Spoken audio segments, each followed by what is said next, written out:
fair? Joining me now for a fair and balanced debate, former U.S. Navy SEAL Carl Higbie and Democratic strategist Lynda Tran. Good morning to both of you. Thanks for being with us. Hey, Abby. Carl, I'll start with you. So we just played a few minutes ago that clip with President Obama talking to Medvedev in that hot mic moment where he said, "This is my last election.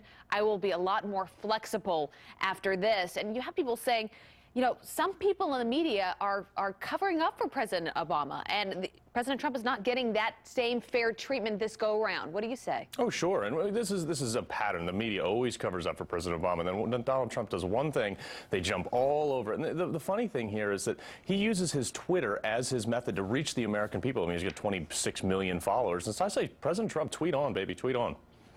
All right. What do you say, Lynda? You know, Abby, I think there's actually a ton to unpack here. You know, the reality is a president does not order a wiretap. It would be illegal to do so. I mean, there's a reason why there is the Foreign Surveillance and the Foreign Intelligence Surveillance Court, and it has a number of federal judges on it who are elected 7-year terms, and they are the ones who approve whether or not there's a wiretap. The larger issue here is that yet again you have President Trump making some allegations without a lot of evidence, and that should be troubling for the American people. Lynda, what is it the Democrats are trying to get to at the end of this? What are they trying to accuse President Trump and his team of when it comes to the Russians? Because it seems like everyone's confused about this whole thing and what their intent is at the end of all of this.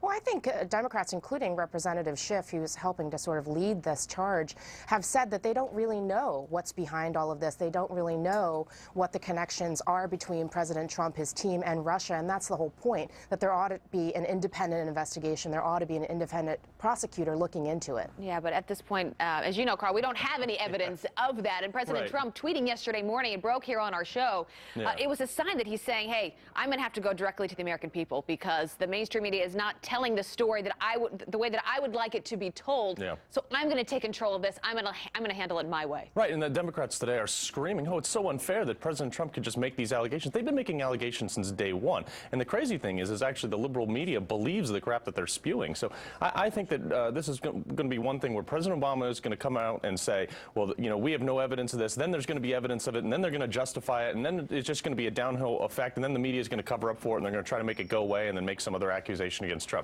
That's how it always happens. Lynda, is that how it's going to play out? Is the media going to cover up for it?